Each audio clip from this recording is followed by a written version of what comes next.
Morning guys, welcome back to my channel Bangal Sudipa. তো আজকে সারাদিন কি করছি না করছি সবটাই তোমাদের সাথে শেয়ার করব। তো ব্লগটা স্ক্রিপ্ট না করে ফুল ওয়াচ করো আর সাথে থেকো। তো সকাল সকাল সিম্বু এখন যাচ্ছে ওর পাপার সাথে মাঠে। আর সিম্বুকে যখনই আমি ক্যাপ পরাই না কেন, ও না এরকমভাবেই সেলুট করে। তো ওরা একটু ঘুরে আসুক, ততক্ষণে আমার সকালে যা কাজ আছে সব কাজ কমপ্লিট করে ফ্রেশ হয়ে তারপর আমি যাব রান্নাঘরে ব্রেকফাস্ট বানাতে। তো চলো তোমাদের সাথে আবার পরে কথা বলছি। তো আমি রান্নাঘরে চলে এসেছি ব্রেকফাস্ট বানাতে। আর আজকে হানি বলল ব্রেকফাস্টে আলুর পরোটা খাবে। তো আমি সব কিছু রেডি করে নিয়েছি। এখানে মা চলে এসছে আমাকে একটু হেল্প করতে। তো মা এদিকে বেলে দিচ্ছে, আমি এদিকে তাওয়াটাও বসিয়ে দিয়েছি। তাওয়াটা গরম মনে হয় হয়ে গেছে।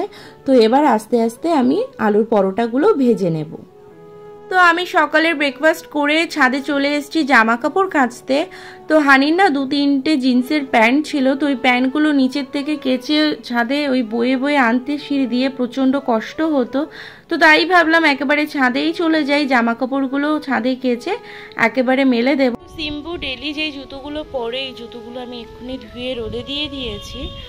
তো অনেকদিন ধোয়া হয় না, নোংরাও হয়ে গেছিলো জুতোগুলো। তো যেহেতু টাইম পেয়েছি তো তাই ধুয়ে দিলাম। আর দেখো আজকের ওয়েদারটা খুব সুন্দর, খুব সুন্দর বাইরে হাওয়া দিচ্ছে। তো এখন দুপুর প্রায় 2:30 মতো বাজতে যায়, আমরা লাঞ্চ করতে বসে গেছি। আর আজকের লাঞ্চের মেনু হচ্ছে চিংড়ি মাছ দিয়ে পুঁই শাক, দই কাতলা আর মেটে আর কলিজা কষা। Good evening guys. তো এখন আমি হানি আর সিম্বু যাচ্ছি একটু ঘুরতে। তো ঘুরতে বলতে হানি বলল যে চলো সিম্বুকে নিয়ে একটু পার্ক থেকে ঘুরে আসি। তো আমার যাওয়ার ইচ্ছে ছিল না, কারণ কয়েকদিন ধরে না আমার মনটা ভীষণ খারাপ। তো মন খারাপ হওয়ার কারণ কালকে হানি চলে যাবে। তো দেখো দেখতে দেখতে 40টা দিন চলে গেল। তো সত্যি মানে এই দিনটা আসলে না মানে আমার খুব কষ্ট হয়। তো শুধু আমারই কষ্ট হচ্ছিল এটা বলা ভুল, হানিরও খুব কষ্ট হচ্ছিল, কিন্তু সেটা হানি বুঝতে দিচ্ছিল না। তো দেখো তোমাদের সাথে কথা বলতে বলতে আমরা সংহতি পার্কে চলে এসেছি। তো এর আগে আমরা গেছিলাম সায়েন্স পার্কে, কিন্তু যেহেতু বাড়ি থেকে অনেকটা লেট করে বেরিয়েছি তো সায়েন্স পার্কে গিয়ে দেখছি পার্ক বন্ধ হয়ে গেছে, কারণ সায়েন্স পার্ক 7টার মধ্যে বন্ধ হয়ে যায়। তো সংহতি পার্কে আসলাম, দেখলাম সংহতি পার্ক খোলা আছে, কিন্তু ভেতরে মানে পার্কের ভেতরে কোনো লোকজন নেই। গাড়ি বলছি না, রোপ রোপ চলছে না। আচ্ছা ঠিক আছে।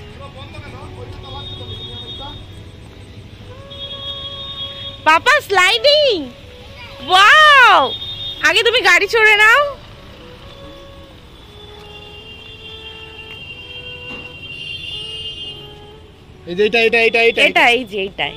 আগের বার তুমি ওটাই চড়েছিল, আগের বার এই একটাই ছিল, এবার নতুন এনেছে এটা। ওয়াও!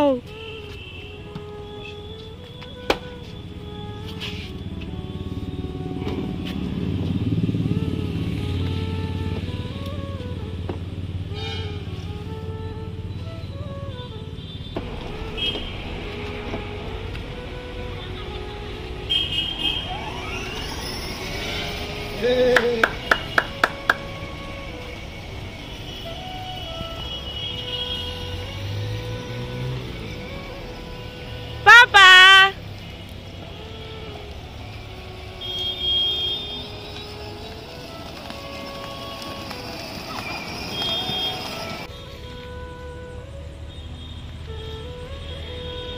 না, এটাই জল নেই, এটাই জল নেই।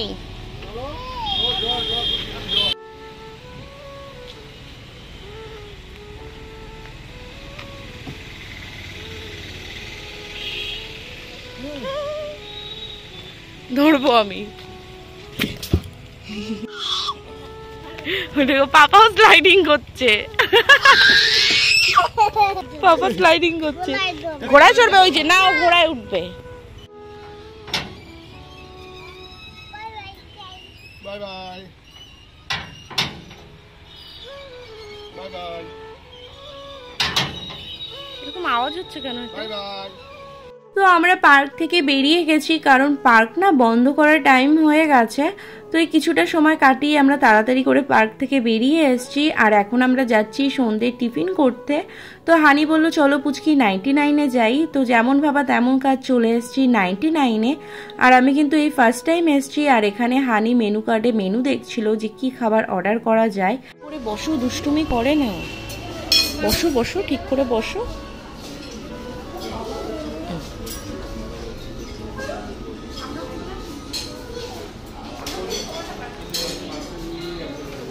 তো গাইজ আমাদের খাবার চলে এসছে। তো আমরা অর্ডার দিয়েছিলাম হাক্কা নুডলস। তো হাক্কা নুডলসটা খেতে কিন্তু সেই টেস্টি ছিল। বাবা আঙ্কেলকে বাই বাই করেছো? আসছে।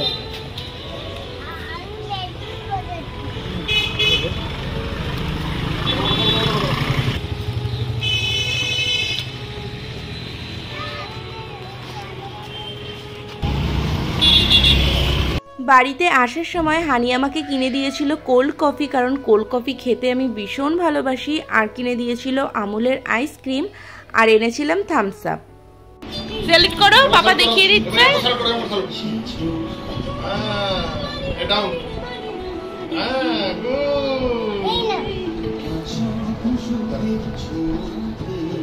আস্তে আস্তে, দুষ্টুমি কম করো বাবা। তো দেখতে দেখতে সেই সময়টা চলেই আসলো, আর কয়েক ঘন্টা তারপরে হানি চলে যাবে। তো এখন হানি ওর ডকুমেন্টসগুলো গুছাচ্ছে। তো তারপর ওর জামা কাপড়গুলো আমি গুছিয়ে দেব। তো দেখো কীরকম না, এই তো আসলো, এই তো কিছুদিন আগেই আসলো। তো দেখতে দেখতে 40টা দিন হয়ে গেছে। তো খুব মন খারাপ লাগছিল, খুব মন খারাপ লাগছিল, যেহেতু এবার আরও 10 দিন বেশি ছিল। তো কি বলবো, আমি ভাষা পাচ্ছি না। তো আমরা মানে হানি চলে গেলে না আমার প্রচণ্ড কষ্ট হয়, যে এরকম না ও চলে যাওয়া মানে চলে যায় তারপরে কষ্ট হয়। ও মানে যাওয়ার কয়েকদিন আগে থেকেই আমার আর হানির দুজনেরই ভীষণ মন খারাপ থাকে। তো হানি চলে যাওয়ার অনেক দিন পরই আমি ব্লগটা এডিট করছি, কারণ কি বলতো মানে এই ব্লগটা বিশেষ করে হানি যাওয়ার ব্লগটা মানে এডিট করতে আমার খুব কষ্ট হয়। তো ভাবি প্রত্যেকবারই যে না ব্লগ করব না, কিন্তু ওই যে ব্লগ করি তাহলে স্মৃতি হয়ে থেকে যাবে, যখন ওর কথা খুব মনে পড়বে তখন আমি ভিডিওগুলো দেখতে পারবো। তো এই ভেবেই না সেই ব্লগ করেই ফেলি। তো এখন ভোর প্রায় ওই 3:30 মতো বাজতে যায়। আমরা সবাই ঘুম থেকে উঠে গেছি, কারণ হানির সকাল 7টায় শিয়ালদা থেকে কাঞ্চনজঙ্ঘা ট্রেন। তো এখানে দেখো সিম্বু ওর পাপাকে বলছে পাপা তাড়াতাড়ি ওঠো, আর ঘুমিয়েও না, তোমার তো ডিউটিতে যেতে হবে, তাড়াতাড়ি রেডি হও। তো এখন এরকম পাকা পাকা কথা বলছে, কিন্তু সব থেকে বেশি সিম্বুর পাপা চলে যাওয়াতে কিন্তু সিম্বুই কান্না করেছে। মানে রীতিমতো ওর কান্না দেখে তো আমার চোখে সেই টাইমে জল চলে এসেছিল। তো যেহেতু মানে ওই টাইমে আমি ভিডিও করিনি, না হলে তোমরা দেখতে পারতে, মানে তোমরাও দেখলে মনে হয় ওর কান্না দেখে কান্না করে দিতে। তোমার জামা পাপার জামা বের করে রেখেছি তো আমি, দেখো মাম্মাম রেডি হয়ে গেছে। পাপাকে বলো পাপা মন খারাপ করো না, চলো দেরি হয়ে যাচ্ছে। তোমার টুপি, তোমার টুপি কালকে পাপা মাঠে রেখে এসছে। ঠিক আছে, তোমার টুপি একটা আছে এখানে।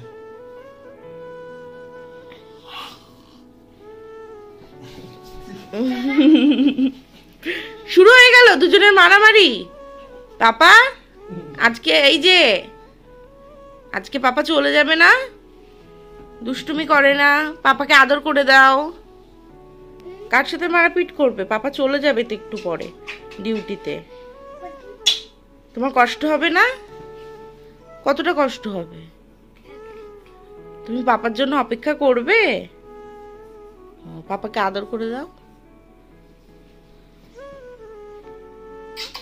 বলে দাও পাপাকে দুষ্টুমি করবে না, বলে দাও। তো গাইজ আমরা বেরিয়ে গেছি, আর দেখো এখনো সকাল হয়নি, এখন প্রায় 4টে মতো বাজতে যায়। তো এই যে এখানে সিম্বু আর হানি আছে, আর সামনে মা বসেছে। বাপি যাচ্ছে না, কারণ বাপি বাড়িতে নেই, অফিসের কাজে 2-3 দিনের জন্য বাইরে গেছে।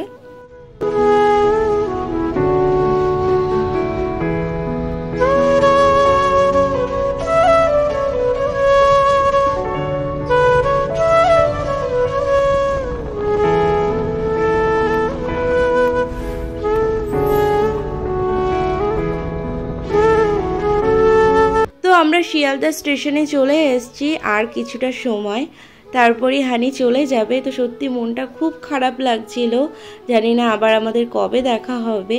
তো এবার না আমাদের তিনজনেরই খুব কষ্ট হয়েছে, যেমন আমার হানির হয়েছে তেমনই সেম সিম্বুরও হয়েছে। সিম্বু তো কয়েকটা দিন খুব কান্নাকাটি করেছে ওর পাপার জন্য, আর আমাকে সব সময় বলতো যে মাম্মা পাপা কবে আসবে, কখন আসবে ডিউটি থেকে। তো মানে কি বলবো, যেহেতু বড় হচ্ছে আস্তে আস্তে সবটাই বুঝতে শিখছে। তো এত মন খারাপ ছিল যে আমার মা এসে ওকে 2-3 দিনের জন্য আমাদের বাড়িতেও নিয়ে গেছিলো, যেহেতু আমাদের বাড়িতে গেলে খোলামেলা জায়গা পায়, ঘুরে ফেরে খেলে আনন্দ করে। তো তাই মা ওকে 2-3 দিন নিয়ে রেখেছিল যাতে ওর মনটা ভালো হয়। আমরা বাইরে থেকে পাপাকে টাটা করব, ঠিক আছে? আমরা বাইরে থেকে বাবাকে টাটা করব, বাইরে থেকে